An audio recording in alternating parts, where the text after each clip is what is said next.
जय हिंद दोस्तों। देखो, झारखंड पुलिस 2024 में जो वैकेंसी चली हुई है उसका जो हम लोग आज सीरीज़ करने वाले हैं वो होगा 5th नंबर का सीरीज़ होगा शायद। हाँ, 5th नंबर का सीरीज़ होगा। तो ठीक है, वो हम लोग स्टार्ट करने वाले हैं आज। ठीक है ना। देखो, ये सारे सीरीज़ चले हुए हैं। आज मैंने थोड़ा सा हल्के वाले सवाल लिए हैं दोस्तों। ठीक है, कि थोड़ा सा हल्का वाला सवाल ले ले, मतलब लेवल के लिए है। ऐसा नहीं कि वो ये उठा लिया, आए हुए सारे क्वेश्चन ही लिए हैं, लेकिन थोड़ा से हल्के हल्के वाले सवाल लिए हैं। कोई दिक्कत नहीं होगी, आराम से आप लोग देना। ठीक है ना। चलिए स्टार्ट करते हैं। लेकिन वीडियो स्टार्ट करने से पहले दोस्तों, जो लोग भी आप लोग चैनल पे नए हो, आप लोग चैनल को लाइक और सब्सक्राइब जरूर कर लेना, ताकि जो भी जॉब की इन्फॉर्मेशन आए, चाहे जो भी क्लास वगैरह चलती रहती है, तो सारी चीज़ें आप लोग को टाइम टू टाइम मिलती रहेगी। ठीक है, चलिए वीडियो स्टार्ट करते हैं। देखो, आज का जो पहला सवाल जो मैंने लिया है दोस्तों, देखो पहला सवाल क्या है। निम्नलिखित में से कौन 2000 में झारखंड के पहले राज्यपाल में नियुक्त किया गया था। राज्यपाल के रूप में जो पहले राज्यपाल जो हमारे थे, पता होगा हम लोग कौन थे दोस्तों, सबको को पता होगा। और जिन्हें नहीं पता वो देख लो, यहाँ पे टाइपिंग वाले में एरर कर दी। वो थे, सीधे याद रखना, प्रभात कुमार थे। ठीक है, ये एक हो जाएगा दोस्तों। ठीक है ना, प्रभात कुमार थे 2000 में। ठीक है ना, ये दोस्तों पहले राज्यपाल थे झारखंड के। ठीक है ना। आगे बात करते हैं दोस्तों। दूसरा जो सवाल है, झारखंड औद्योगिक क्षेत्र विकास प्राधिकरण रांची RIENDA का क्षेत्र निम्नलिखित कमिश्नर में से किस क्षेत्र तक ही सीमांत है। देखो, ये पूछा गया सवाल है दोस्तों, मतलब सारे ही पूछे गए हैं सवाल है, ऐसा तो नहीं है कि बिना सवाल पूछे हुए तो मैं तो लेता ही नहीं हूँ। ठीक है ना। तो क्या है सवाल, झारखंड औद्योगिक क्षेत्र विकास प्राधिकरण रांची RIENDA का क्षेत्र निम्नलिखित कमिश्नर में से किस क्षेत्र तक ही सीमांत है, किस क्षेत्र तक ही सीमांत है। तो ये क्या हो जाएगा दोस्तों। देखो, पहला क्या है, कोल्हान कमिश्नर, दूसरा है उत्तरी छोटा नागपुर कमिश्नर, या फिर दक्षिणी छोटा नागपुर कमिश्नर, दक्षिणी छोटा नागपुर और पलामू कमिश्नर। तो इसका राइट आंसर हो जाएगा दोस्तों, ये दो प्रमंडल में है, तो यह है कौन हो जाएगा, ऑप्शन नंबर सी, दक्षिणी छोटा नागपुर और पलामू कमिश्नर संस्थान। ठीक है, ये दोनों में है दोस्तों। ठीक है ना, तो ऑप्शन नंबर सी आपका राइट हो जाएगा। अगला सवाल की बात करते हैं। देखो, अगला सवाल क्या है, भारत में एकमात्र जगह जहां ज्योतिर्लिंग और शक्तिपीठ एक साथ है। सब कोई को पता होगा दोस्तों। देखो, ज्योतिर्लिंग और शक्तिपीठ दोनों एक साथ है। कहाँ दोस्तों, वैद्यनाथ मंदिर। 3 दिन से मैं बता रहा हूँ आपको, वैद्यनाथ मंदिर कहाँ है, तो वो है आपका देवघर। देवघर में ही एम्स खुला है और देवघर में नया एयरपोर्ट खुला है, आप लोग याद रखोगे। ठीक है। देखो दोस्तों, ज्योतिर्लिंग और शक्तिपीठ, यहाँ पे दोस्तों देखो, वो शक्तिपीठ है दोस्तों भगवान शंकर की है, जिसमें मनोकामना पूर्ण होती है दोस्तों, मनोकामना लिंग भी है। ठीक है, तो इसलिए दोस्तों वहाँ पे अक्सर आप लोग देखते होंगे, कभी वहाँ पे भीड़ की कमी नहीं होती है दोस्तों, अक्सर इसलिए कि वहाँ पे मनोकामना लिंग है और मनोकामना पूर्ण होती है। एक लिंग मनोकामना लिंग भी है जो वही है दोस्तों देवघर में, इसलिए वहाँ पे अक्सर आपको भीड़ देखते होंगे। बहुत सारे श्रद्धालु जाते हैं, अपने जो पाप पुण्य है उनके क्षमा याचना के लिए भी है, और जो भी अपने मन्नत होते हैं वो वगैरह पूरा करने के लिए जाते हैं वहाँ पे। ठीक है, चलो अगले सवाल की बात करते हैं। अगला सवाल है दोस्तों, प्रसिद्ध ग्रैंड ट्रंक रोड झारखंड के किस जिले से होकर गुजरती है। देखो दोस्तों, जो ग्रैंड ट्रंक रोड है, ठीक है, उसको NH2 बोला जाता है, NH2। ठीक है, ये झारखंड से होकर मतलब 3 जिलों से होकर गुजरती है दोस्तों, 3-4 जिलों से होकर 4 जिलों से होकर गुजरती है।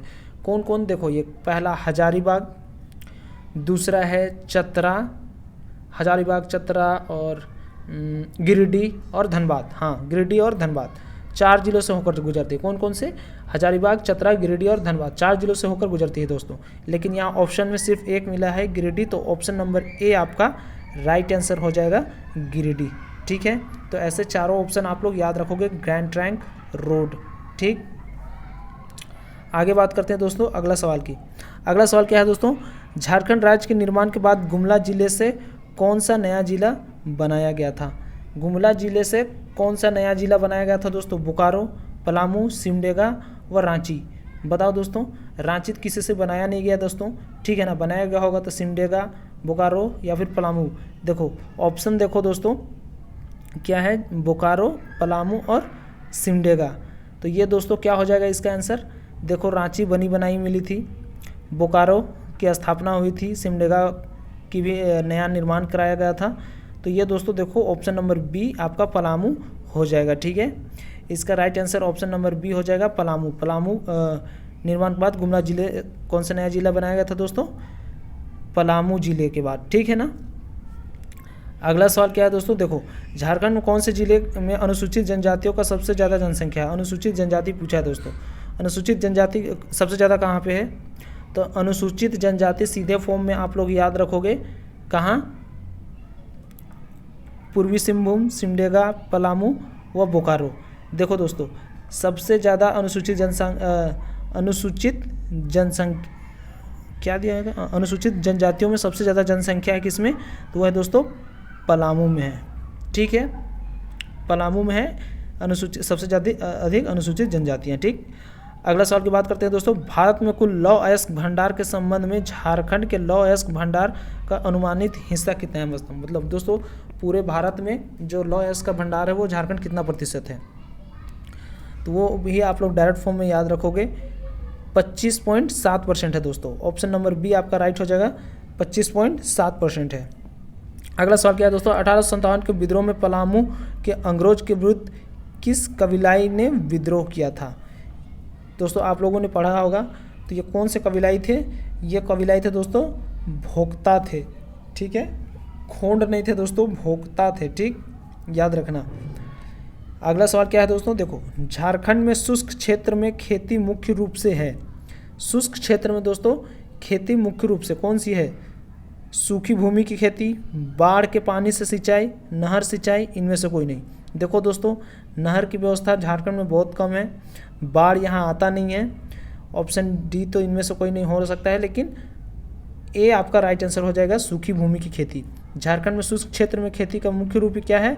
सूखी भूमि की खेती। ऑप्शन नंबर ए आपका राइट आंसर हो जाएगा। ठीक है, अगला सवाल क्या है? झारखंड के आदिवासी गांव में हॉकर का काम कौन करते हैं दोस्तों? देखो बंधुआ मजदूर, जानवर को चराने के लिए, जानकारी को प्रचार देने के लिए, या फिर इनमें से कोई नहीं। हॉकर कौन करते हैं दोस्तों? देखो ये होते हैं जो हॉकर वाले वो जो जानकारी प्रचार करते हैं दोस्तों। तो ये हो जाएगा ऑप्शन नंबर सी, जानकारी को प्रचार करने के लिए हॉकर होते हैं। ठीक है, अगले सवाल की बात करते हैं दोस्तों। नेक्स्ट सवाल कौन सा है? देखो अगला सवाल है औंधी गीत। गीत भी आपको याद रखने हैं, कौन से गीत कब गाए जाते हैं वो सब। ठीक है, क्वेश्चन देने का मतलब यही था कि आपको गीत वगैरह सारे पढ़ के जाने हैं। ठीक है ना दोस्तों, एक अलग से सिलेबस बना देंगे कि एकदम जो जैसे एक्चुअल जो है ना दोस्तों जो क्वेश्चन में आते हैं वो बेकार के। अब जैसे झारखंड में जाओगे अभी एग्ज़ाम जो होंगे पुलिस वाले, अगर उसमें आप जाके पढ़ोगे ये कौन सा टॉपिक रहता है एक, मुझे अभी एग्जैक्ट याद नहीं है दोस्तों कौन सा टॉपिक रहता है, तो वो उससे कोई 3-4 टॉपिक ऐसे दोस्तों जिसका कोई रिलेटेड नहीं रहता है एग्ज़ाम में, ऐसे जीडी वाले एग्ज़ाम में। ठीक है, तो वैसे टॉपिक्स को आपको स्किप करना है। ऐसे नहीं कि आपको एग्ज़ाम दिख गया तो आप वो सारों चीज़ें गेन करते रहो, नहीं दोस्तों। एग्ज़ाम के अकॉर्डिंग आप तैयारी करोगे तो आप हमेशा अच्छे ढंग से तैयारी करोगे। ठीक है ना। अब जिसका भी रहेगा झारखंड का एग्ज़ाम आ रहा हो वो आप जाकर देखोगे, आप इंग्लिश पढ़ रहे हो तो उसका कोई महत्व थोड़े है दोस्तों, नहीं है उसका महत्व। ठीक है ना। हाँ भले आपने कहीं पे सीजीएल भर रखा है तो आप साथ में ले सकते हो, लेकिन आप प्रॉपर अगर आप एक ही झारखंड के ऊपर टिके हुए हो और आप इंग्लिश पढ़ रहे हो तो ये आपकी समय की बेवकूफ़ी है। ठीक, आप समझ जाना इस बात को। अगला सवाल की बात करते हैं दोस्तों। औंधी गीत के बारे में बात हो रहा था ना। औंधी गीत को खालिस्तान के अवसर पर गाया जाता है। कौन सा अवसर? शादी में, धान बुआई में, बसंत में, किस में गाया जाता है? देखो दोस्तों औंधी गीत शादी में गाया जाता है दोस्तों। ठीक, अगला सवाल क्या है? मुंडा शासन को मुंडा शासन में क्या रखते हैं? देखो मुंडा शासन, ये शासन है दोस्तों। ठीक है, ये शासन नहीं है, ये शासन होता है, ये वाला शासन नहीं है दोस्तों। ये वाला शासन अलग शासन है और ये शासन अलग शासन है। ठीक, तो मुंडा शासन में क्या रखते हैं दोस्तों? ये रखते हैं अपने पूर्वजों की हड्डियाँ। ऑप्शन नंबर सी आपका राइट आंसर हो जाएगा। अगला सवाल क्या है? निम्नलिखित में से कौन से धर्म के लोग तीर्थ यात्रा के रूप में पारसनाथ, जहाँ पारसनाथ का आया सवाल दोस्तों, सिंपल सा बात आप लोग याद रखना, जैन, सारा संबंध जैन से है। ठीक है ना। ईसाई, मुसलमान ये सब तो हो नहीं सकते दोस्तों, जैन। ठीक, पारसनाथ आप गिरिडीह में जाओगे तो जैन की बहुत अधिकता है दोस्तों गिरिडीह में। ठीक, तो ये थे दोस्तों आज के कुछ प्रमुख सवाल। होप आप लोगों को अच्छे लगे होंगे। अगर वीडियो पसंद आई होगी तो चैनल को लाइक और सब्सक्राइब जरूर करना और दोस्तों के साथ में शेयर जरूर करना। मिलते हैं नेक्स्ट वीडियो में, तब तक के लिए जय हिंद, जय भारत। आप लोग अच्छे से पढ़ाई करते रहना, ठीक।